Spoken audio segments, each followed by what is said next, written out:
Commander Zethkar of the Galactic Coalition fleet stared at the holographic display with growing unease. The blue-green planet rotating slowly before him looked peaceful enough, but the legends told a different story. For 3,000 years, every civilized species in the galaxy had whispered about the monsters that once roamed this world. "Sir, we're receiving multiple signals from the planet's surface," reported Communications Officer Velnara, her purple skin darkening with concern.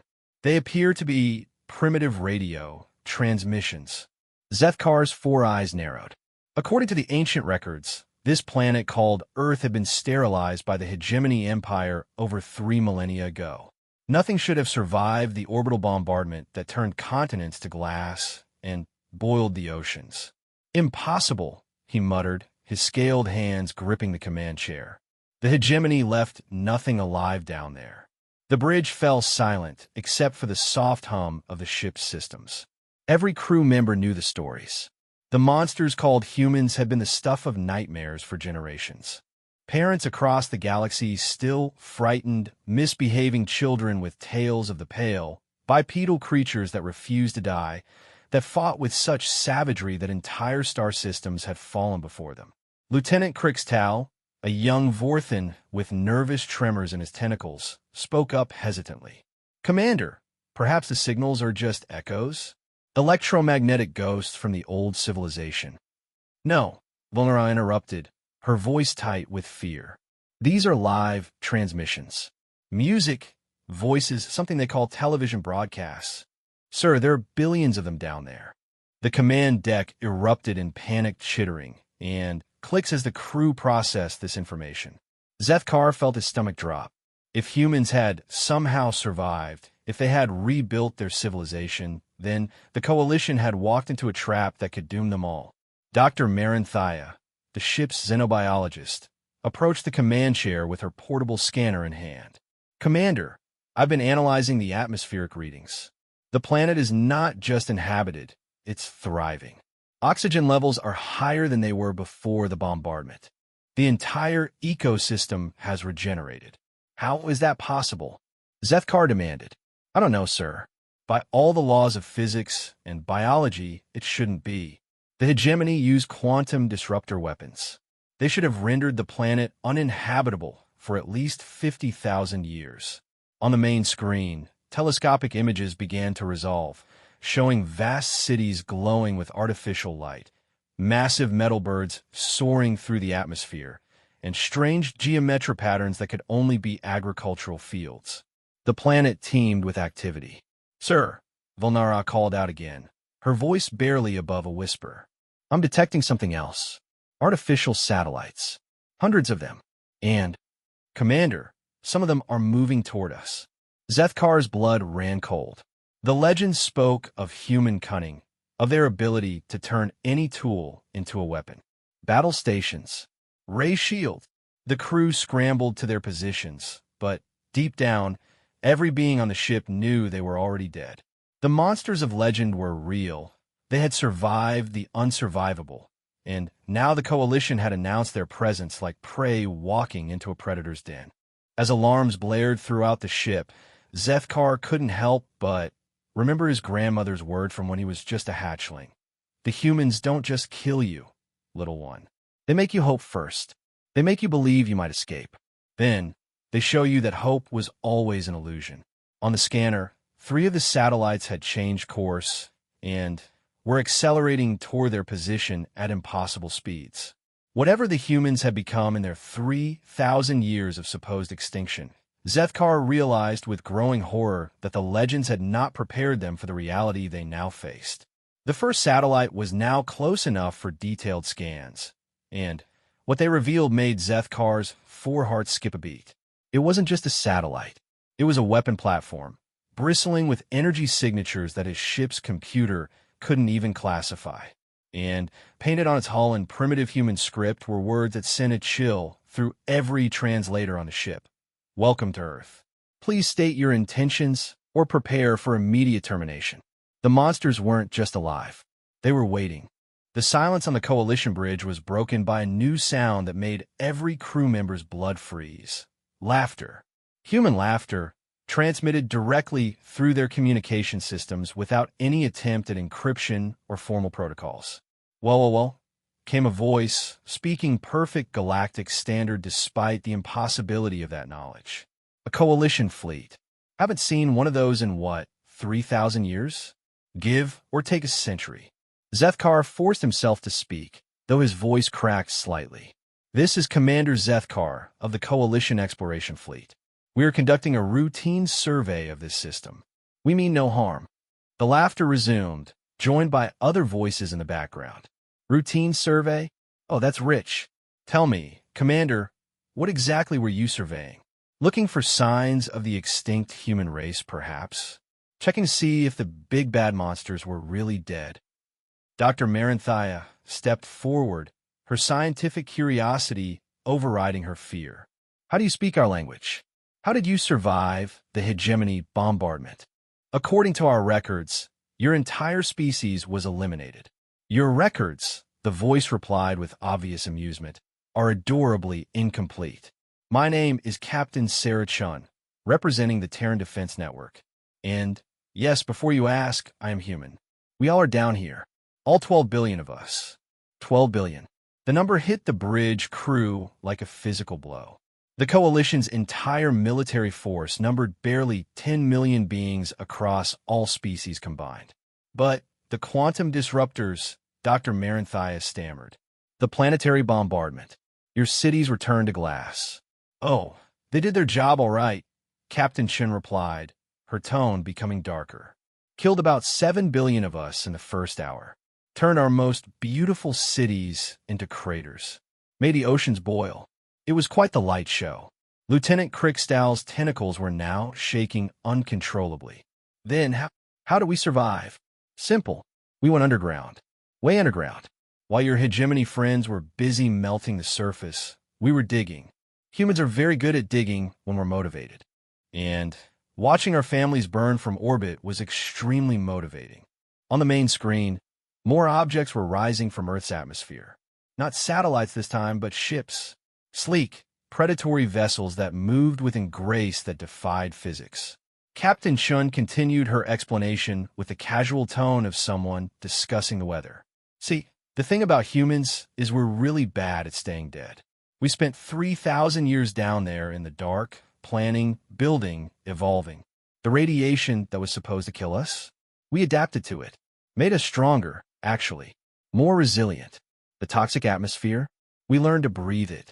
The shattered ecosystem, we rebuilt it from scratch better than before. Zethkar watched in horror as the human ships took up formation around his fleet. They moved like hunting pack, coordinated and deadly. What do you want from us? Want? Oh, Commander, you misunderstand. We don't want anything from you. We want to give you something. Information. You see, while we were buried in the ground like seeds, we had a lot of time to think. To remember. To plan for the day when the galaxy would come knocking again. The weapon platforms that had first approached were now close enough that their targeting systems were painting the Coalition ships with targeting lasers. But instead of firing, they just waited, like cats playing with wounded mice. We learned some very interesting things during our time underground, Captain Chin continued. For instance, we learned that the hegemony didn't act alone when they sterilized our world. They had help. Lots of help. Intelligence from Coalition scouts. Supply lines from Coalition merchants. Political support from Coalition leaders who thought humanity was too dangerous to be allowed to exist. The accusation hit Zethkar like a physical blow. His grandmother had been right. The humans didn't just kill. They made you hope first, made you think you might survive the encounter, then revealed the trap you'd walked into. That was 3,000 years ago, he protested weakly. None of us were alive then. Our governments have changed. We're not the same people. No, Captain Chin agreed, and her voice carried a weight that seemed to press down on the bridge like a physical force. You're not the same people, but you're still here, aren't you? Still alive, still free, still exploring the galaxy while our children grew up in caves, learning to eat mushrooms and recycle protein. Dreaming of a sun they'd never seen. On the tactical display, more ships were appearing from Earth's surface. Hundreds of them. Then thousands. The planet was disgorging a fleet that dwarfed anything the Coalition had ever assembled. So here's what's going to happen, Captain Shin said, her voice taking on a tone of absolute authority. You're going to send a message back to your Coalition. You're going to tell them that humanity is back. Tell them we remember who our friends were, and, more importantly, who they weren't. Tell them that the monsters they tried to kill have returned, and they're everything the legends said, and worse. Dr. Maranthia found her voice again. What are you planning to do? The pause that followed was longer than any silence had a right to be. When Captain Shun finally spoke, her words carried the weight of 3 millennia of buried rage. We're going to teach the galaxy what justice looks like, starting with everyone who participated in our genocide. Don't worry, Doctor. We've kept very detailed records. We know exactly who was there. We know who gave the orders. We know who supplied the weapons. We know who celebrated when our world burned. The transmission cut off, leaving the Coalition ship floating in space, surrounded by a fleet of human warships that had materialized like ghosts from legend. In the distance, Earth continued its slow rotation, beautiful and blue and utterly terrifying. Zethkar realized with dawning horror that they weren't prisoners. They were messengers. The humans were sending them home to spread the word that the monsters of legend had returned, and they had learned patience. 3 days later, the Coalition fleet still hung in space around Earth, neither destroyed nor released. The human ships maintained their formation with mechanical precision, like dancers performing an ancient ritual of death. No communication had come from the planet since Captain Chen's chilling revelation, but the waiting was worse than any torture the crew could imagine. Zethkar had barely slept. Every time he closed his eyes, he saw the blue-green world rotating below them and remembered the stories his grandmother told of human persistence. How they would track their prey across star systems, never giving up, never forgetting. Sir, Velnara called from her communication station. We're receiving a new transmission. It's coming from the planet's surface. The main screen flickered to life, revealing not Captain Shun, but a different human entirely. This one was older, with hair the color of aged bone and eyes that held the weight of centuries. Behind him stood others, dozens of them, representing every possible variation of human appearance.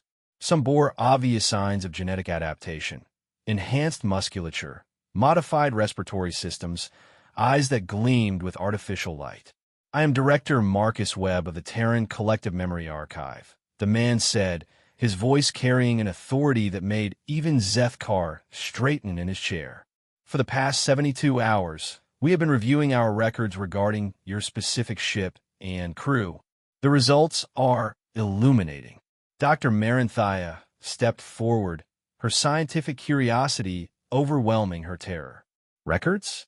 How could you possibly have records of us? Director Webb smiled, and the expression was far more terrifying than Captain Chen's laughter had been. Dr. Maranthia Corvalencia, born on Nexus Station, graduated summa cum laude from the Vorthan Institute of Xenobiology.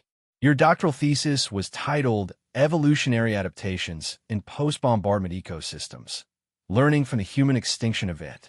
The xenobiologist staggered backward, as if struck. That's impossible. My thesis is classified Coalition research. It's not available to outsiders. Your thesis, Webb continued without pause, used genetic samples allegedly recovered from the ruins of human cities. You theorized that humanity's rapid technological advancement was due to unique neural pathways that could be artificially replicated in other species.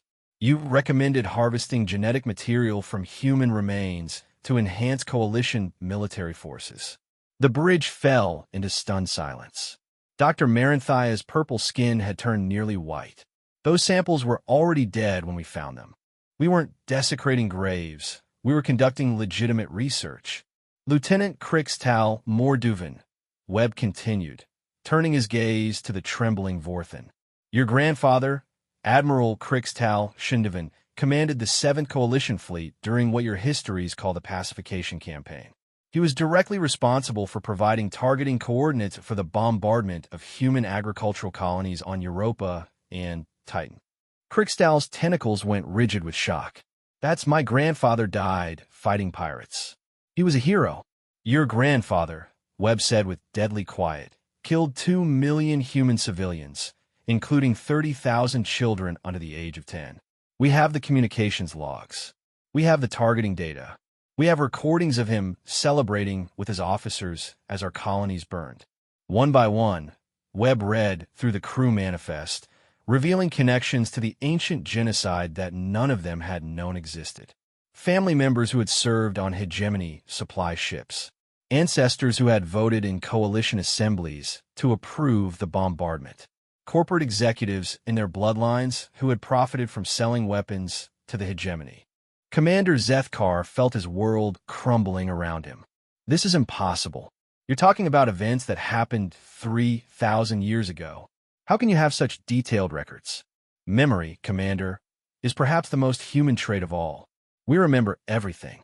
Every slight, every kindness, every betrayal.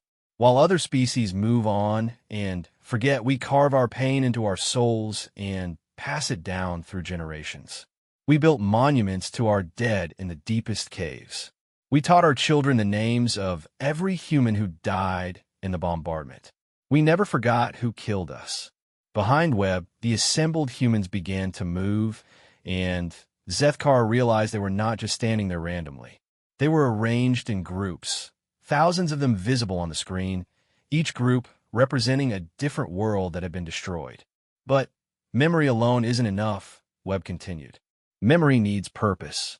For 3,000 years, we've been preparing for this moment. Not just surviving, but evolving. Becoming something better than what we were before the bombardment. The screen split, showing images from across Earth. Massive cities that stretched both above and below ground, connected by transport systems that seemed to operate on principles the Coalition didn't understand. Factories producing ships at a rate that should have been impossible. Training facilities where humans moved within human speed and coordination. We learned to live without sunlight, Webb explained as the images continued. We learned to grow food in toxic soil. We learned to breathe poison air and drink radioactive water. Most importantly, we learned patience. We learned to plan not just for years or decades, but for millennia.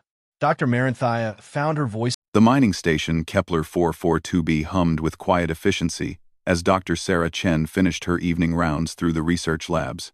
The distant red dwarf star cast an orange glow through the reinforced windows, painting the corridor walls in warm hues that did little to ease the isolation she felt. 3 months into her assignment studying the local wildlife, Sarah had grown accustomed to the solitude. But tonight felt different. The usual background chatter from the automated systems seemed muted, almost hesitant. Sarah paused at the observation deck, her tablet displaying the day's research data. The Zephyrian wildlife on this planet fascinated her beyond measure. Unlike Earth's creatures, these beings possessed an intelligence that bordered on sentience, particularly the wolf-like predators the colonists had dubbed shadow maws. Their pack behavior showed remarkable coordination, almost tactical in nature, which made them both magnificent and dangerous. A soft chime from her communicator interrupted her thoughts. The message came from Marcus Webb, the station's security chief, and his words made her blood run cold. Sarah, we've got a problem. Long-range sensors detected a massive shadow maw pack, moving toward the Eastern Research Outpost. Dr. Korvek and his cubs are there.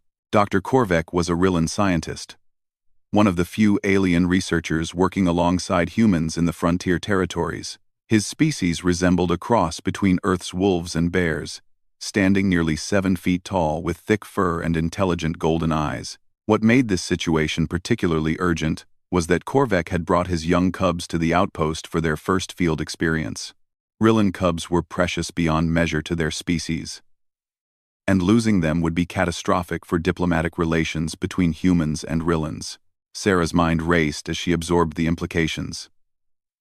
The Eastern Outpost was a small research facility, barely more than a prefabricated shelter with basic defensive systems.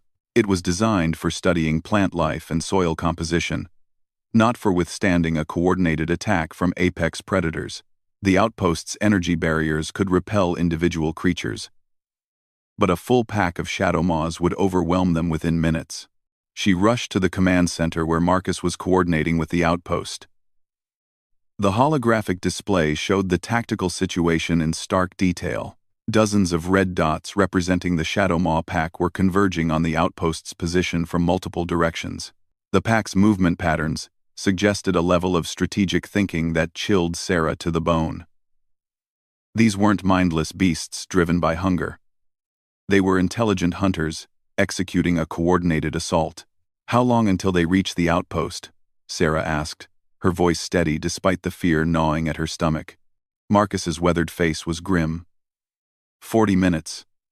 Maybe less. The evacuation shuttle is grounded for repairs, and the nearest rescue team is 3 hours away. Even if we sent a transport now, it wouldn't reach them in time. The communication channel crackled to life, and Dr. Korvek's deep, rumbling voice filled the room. His words carried the controlled panic of a father protecting his young. "Human friends, the defensive systems detect multiple large signatures approaching our position. My cubs are frightened, and I fear our standard protocols may not be sufficient for this threat level." Sarah closed her eyes for a moment, weighing the impossible decision before her. The mining station's fastest transport could reach the outpost in 25 minutes, but it would be a one-way trip into certain danger. The transport was lightly armored and had minimal defensive capabilities against a pack of shadow maws. Anyone who went would be walking into a death trap. "I'm going," Sarah announced, her voice cutting through the tense silence in the command center. Marcus spun around, his expression a mixture of admiration and horror. "Sarah, that's suicide. Those shadow maws will tear through that transport like tissue paper. Even if you reach the outpost, you'll just be adding yourself to the casualty list." Sarah was already moving toward the equipment lockers, pulling on her field gear with practiced efficiency. "Korvek has 3 cubs with him, Marcus, children who've never faced anything more dangerous than a laboratory rat. I've studied these creatures for months. I know their behavior patterns, their hunting strategies, their weaknesses. If anyone has a chance of keeping those cubs alive until help arrives, it's me." The transport bay echoed with the sound of Sarah's boots on metal flooring as she performed the pre-flight checks with mechanical precision. Her hands moved with the confidence of someone who had made peace with their decision. Even as her heart hammered against her ribs, the transport's modest cargo bay contained emergency medical supplies, portable energy barriers, and a collection of sonic deterrents she had developed during her wildlife research.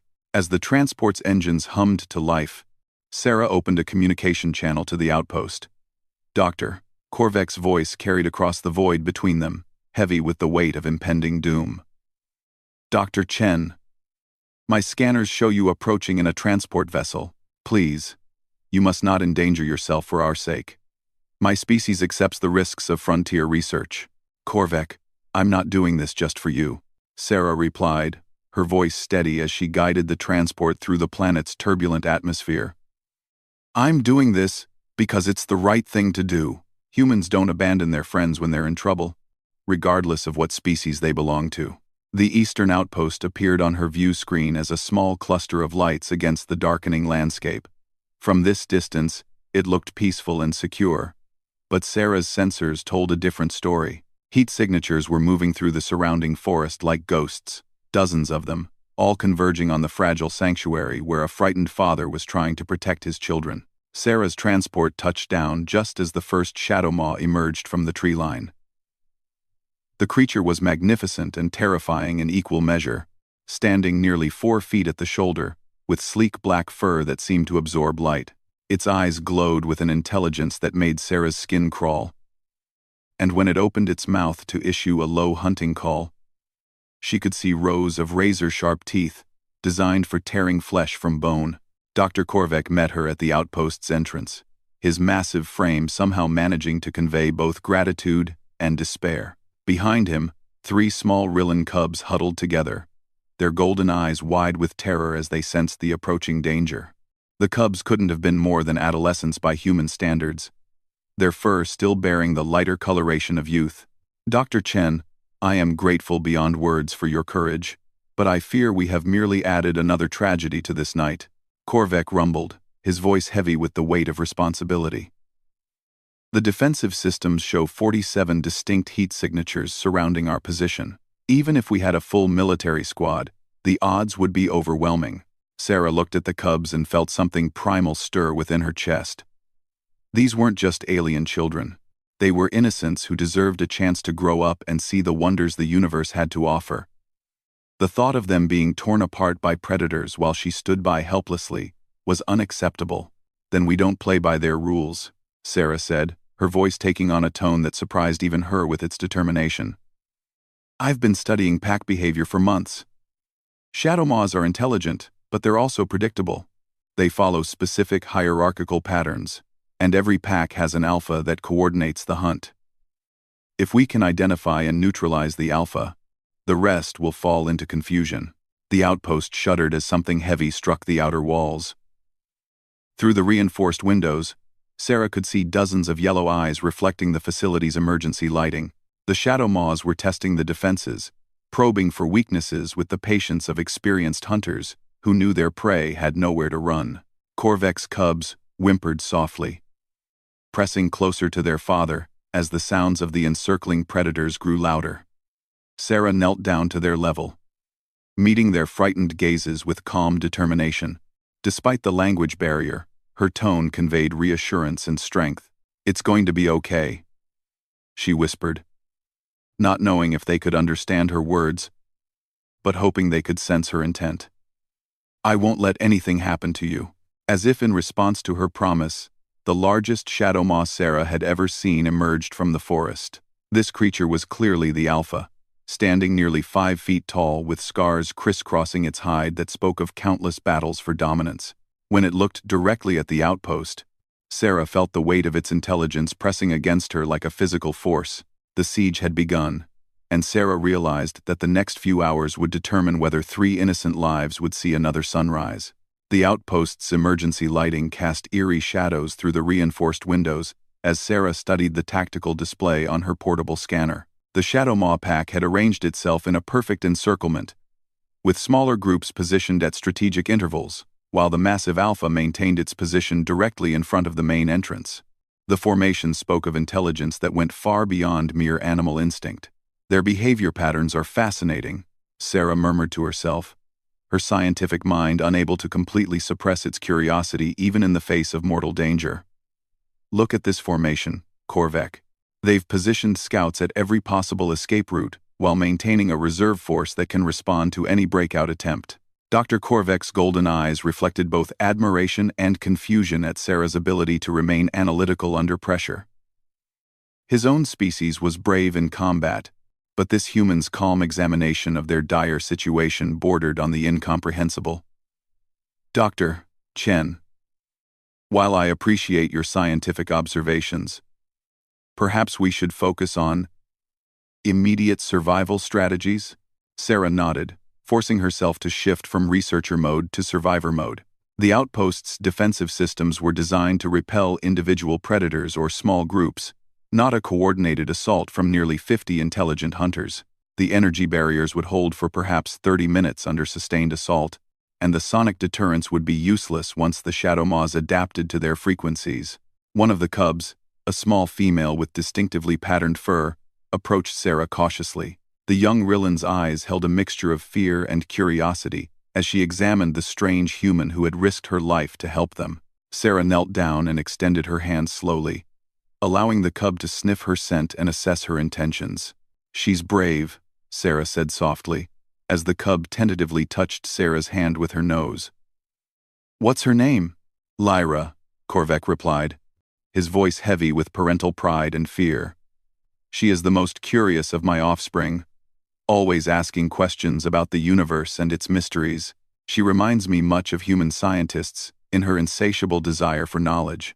The moment of tenderness was shattered by a tremendous impact against the outpost's outer wall. Through the reinforced transparency, Sarah could see the Alpha Shadow Maw had begun testing the structural integrity of their shelter. Its claws, each as long as Sarah's fingers, scraped against the metal plating with the precision of an engineer examining a building's weaknesses. Sarah's scanner began detecting electromagnetic fluctuations from the defensive barriers. The constant pressure from multiple shadow maws was draining the power cells faster than anticipated. At current consumption rates, they had perhaps 20 minutes before the barriers failed completely. "Korvek, I need you to gather everything flammable in the outpost," Sarah said, her mind racing through possible defensive strategies. Fabric, paper, chemical compounds, anything that can create smoke and confusion. While the Rillan scientist began collecting materials, Sarah focused on her portable research equipment. Her sonic analysis devices weren't designed as weapons, but they could be modified to produce frequencies that would cause discomfort to the Shadow Maw's sensitive hearing. It wouldn't stop them, but it might buy precious time. The three cubs huddled together near the center of the outpost, their large eyes tracking every movement as the adults prepared for the inevitable assault. Their father spoke to them in the low, rumbling tones of the Rillan language, his words clearly meant to comfort and prepare them for what was to come. "What are you telling them?" Sarah asked, as she worked to modify the sonic equipment. "I am explaining that sometimes, good people must make hard choices to protect those they care about," Korvek replied solemnly. "I am telling them that you are demonstrating one of the finest qualities I have observed in humans. The willingness to sacrifice for others, even strangers." Sarah paused in her work, feeling the weight of that responsibility settling on her shoulders. These cubs weren't just alien children. They represented the future of human-Rillan cooperation in the frontier territories. Their survival could strengthen the bonds between two species, while their deaths would cast a shadow over relations for generations. The Alpha Shadow Maw's hunting call echoed through the night, a sound that seemed to penetrate the outpost's walls and resonate in Sarah's bones. It was answered by dozens of similar calls from the surrounding pack, creating a symphony of predatory intent that made even Korvek's ears flatten against his skull. "They're coordinating their final assault," Sarah observed, watching the tactical display as the pack formations shifted. "The Alpha is directing specific groups to focus on different sections of the perimeter. They're going to hit us from multiple directions simultaneously." The first barrier failed with a shower of sparks and a low humming sound that died away into ominous silence. Through the gap, Sarah could see yellow eyes gleaming with anticipation as the Shadow Maws sensed their victory drawing near. The remaining barriers flickered under increasing pressure, their energy fields visibly weakening with each passing second. Sarah activated her modified sonic deterrents, filling the air with frequencies that caused the approaching predators to pause and shake their heads in discomfort. The effect was temporary, but it bought them a few precious moments to implement their desperate plan. "When the barriers fail, I want you to take the cubs to the back storage room and barricade the door," Sarah instructed Korvek as she gathered the flammable materials they had collected. "I'm going to create a distraction that should draw most of the pack away from your position." Korvek's expression shifted to one of horror as he realized what Sarah was planning. "Dr. Chen, you cannot mean to face them alone. My species values courage above all other virtues. But what you propose is not courage, it is suicide." "Maybe," Sarah replied, checking the charge on her emergency flare gun and the small collection of smoke grenades she had brought from the transport. "But it's also the best chance those cubs have of surviving until rescue arrives. Shadow Maw pack behavior focuses on eliminating the most active threat first. If I can draw their attention and keep them occupied, they might ignore the storage room long enough for help to reach us." The second barrier failed, and the sound of claws on metal grew louder as the Shadow Maws began testing the outpost's physical defenses. Sarah could hear them working with methodical intelligence, each creature assigned to a specific section of the perimeter, as they prepared to breach the final obstacles between them and their prey.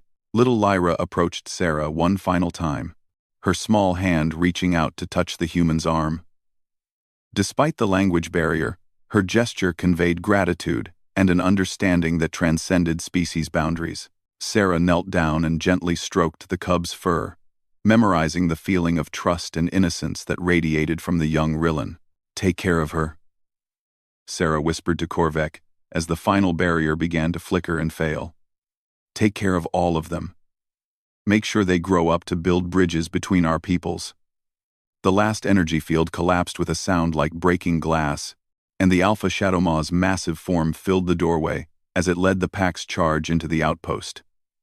Its intelligent eyes locked onto Sarah's position immediately, recognizing her as both threat and prey. Behind it, dozens of other predators poured through the breached defenses, like a living tide of death. Sarah stood between the advancing pack and the storage room where Korvek was shepherding his cubs to safety. In that moment, facing impossible odds with nothing but improvised weapons and desperate determination, she felt something primal awaken within her. The same instinct that had driven her ancestors to defend their young against cave bears and saber-toothed cats now coursed through her veins. She raised her flare gun and fired directly into the Alpha's face, the brilliant red light temporarily blinding the massive predator. As it stumbled backward in surprise and pain, Sarah activated her smoke grenades and hurled them into the advancing pack. The storage room door slammed shut behind her as Korvek and his cubs reached safety. Now Sarah stood alone in the main chamber, surrounded by smoke and the glowing eyes of nearly 50 apex predators. The Alpha Shadow Maw recovered from the flare's impact and fixed its gaze on her with something that almost resembled respect. It had expected easy prey, but this small human was proving to be a worthy adversary. Sarah Chen, xenobiologist and researcher, had become something else entirely. She had become humanity's shield against the darkness, standing ready to sacrifice everything to protect 3 alien children who represented hope for the future. The pack sensed her transformation and hesitated for just a moment, uncertain how to respond to prey that had suddenly become a predator. That moment of hesitation would determine whether courage could triumph over overwhelming odds. The smoke grenades filled the outpost with dense clouds that reduced visibility to mere inches. But Sarah had spent months studying Shadow Maw behavior and knew they relied heavily on scent and hearing rather than sight. She moved through the artificial fog with purpose, using her knowledge of the facility's layout to maintain a tactical advantage over the confused predators. The Alpha Shadow Maw issued a series of complex vocalizations that Sarah recognized as hunting commands. Even blinded by smoke, the pack leader was attempting to coordinate his subordinates' movements. Sarah used her modified sonic equipment to disrupt their communications, sending discordant frequencies through the air that made the predators shake their heads in discomfort and confusion. A smaller Shadow Maw emerged from the smoke directly in front of Sarah, its jaws gaping wide as it lunged for her throat. She rolled aside at the last moment, feeling the creature's claws whistle past her head as she brought her emergency cutting torch to bear. The intense flame caught the predator across its flank, sending it howling back into the smoke with fur singed and ego bruised. From the storage room, Sarah could hear Korvek's deep voice speaking to his cubs in calm, reassuring tones. The Rillan father was doing everything in his power to keep his children from hearing the sounds of battle raging just beyond the barricaded door. Sarah drew strength from that knowledge, understanding that every second she could keep the pack's attention focused on her was another moment of safety for the innocent lives she was protecting. The Alpha's massive form loomed out of the smoke like a nightmare-given flesh. This close, Sarah could see the intelligence burning in its yellow eyes, the careful calculation as it assessed her movements and adapted its tactics accordingly. This wasn't just a predator hunting prey. It was one apex being recognizing another and adjusting its strategy to match the threat level. Sarah fainted left with her cutting torch, then dove right as the Alpha's claws swept through the space where she had been standing. The creature's reflexes were incredible, but its massive size worked against it in the confined space of the outpost. Sarah used the furniture and equipment as obstacles, forcing the Alpha to navigate around barriers while she maintained her mobility advantage. Her portable scanner chimed with an incoming message from Marcus back at the mining station. Through her earpiece, his voice carried both hope and desperation. "Sarah, rescue team is still 90 minutes out, but we're picking up something interesting on long-range sensors. There's a second pack of creatures moving toward your position, but these aren't Shadow Maws. Thermal signatures suggest they're something much larger." Sarah's blood ran cold as she processed this information. If a second pack of unknown predators was approaching, her desperate delaying tactics would become meaningless. The cubs would face an even more overwhelming threat, and there would be nothing anyone could do to save them. But as the seconds passed, something strange began to happen. The Alpha Shadow Maw's attacks became less aggressive, more cautious. It was studying Sarah's movements with the intensity of a master tactician observing a worthy opponent. When she managed to score another hit with her cutting torch, the massive predator actually seemed to nod with something resembling approval. The truth hit Sarah like a physical blow. The Shadow Maws weren't just intelligent hunters. They were sapient beings, capable of recognizing courage and honor in their enemies. The Alpha wasn't trying to kill her anymore. It was testing her, measuring her worth as a warrior and protector. Understanding flooded through Sarah as she remembered obscure details from her xenobiology research. Some predator species developed ritualized combat behaviors when faced with particularly determined prey. If she could prove her worthiness as a defender, the pack might actually withdraw rather than continue an assault that could cost them significant casualties. Sarah straightened her shoulders and faced the Alpha directly, no longer dodging or weaving but standing her ground with the cutting torch held ready. She met the creature's intelligent gaze and let her own determination shine through. In that moment, human and alien apex predator communicated without words, sharing an understanding that transcended species boundaries. The Alpha issued a low, complex vocalization that caused every other Shadow Maw in the outpost to freeze in place. Sarah couldn't understand the words, but the tone carried unmistakable authority and something that sounded remarkably like respect. The massive predator took one step forward, then lowered its head in what could only be described as a bow. The sound of approaching engines filled the air outside the outpost, but these weren't the rescue shuttles Sarah had been expecting. The mysterious second pack Marcus had detected was arriving. And as Sarah peered through the smoke-filled windows, her heart nearly stopped. Massive shapes were emerging from the forest, each one easily twice the size of the largest Shadow Maw. But these weren't predators at all. They were adult Rillans.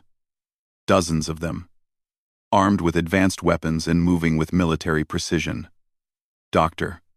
Korvek's distress signal had reached his homeworld, and his people had mounted a rescue mission that covered hundreds of light-years in record time.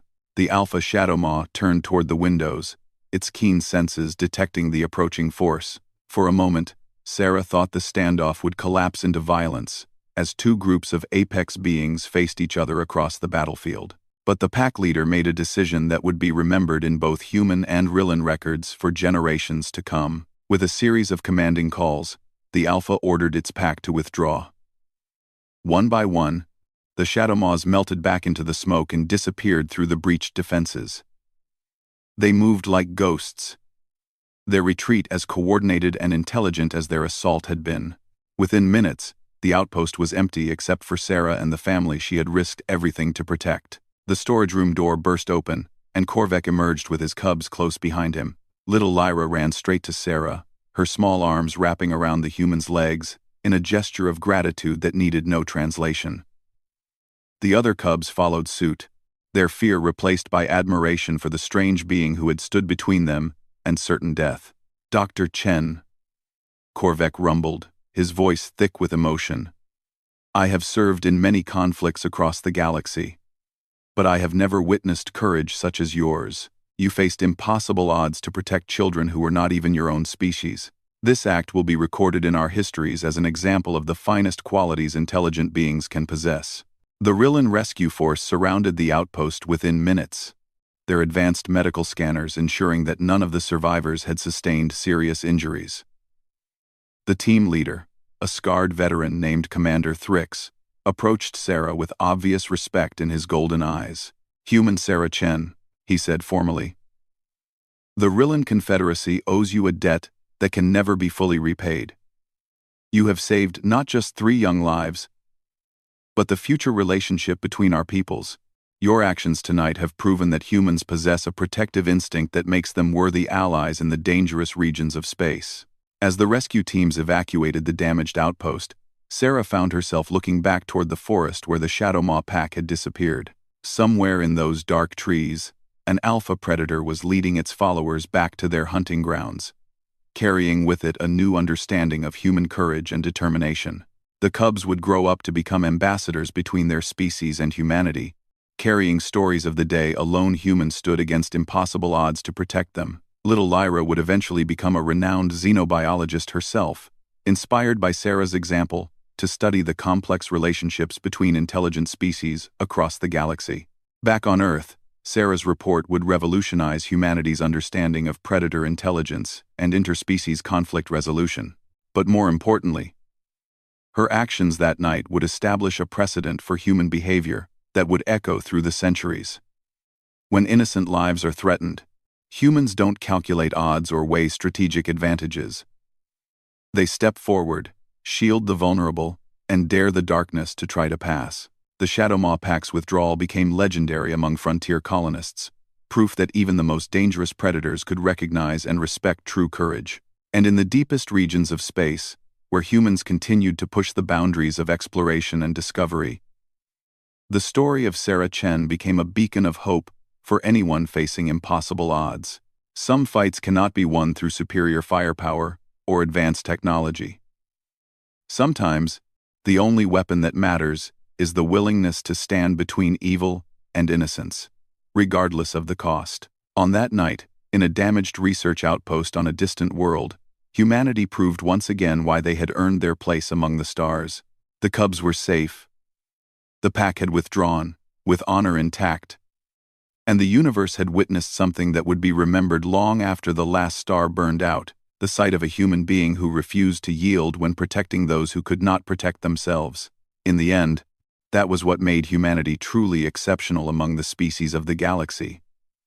Not their technology, not their military might, but their absolute refusal to abandon those who depended on them, no matter how desperate the circumstances became.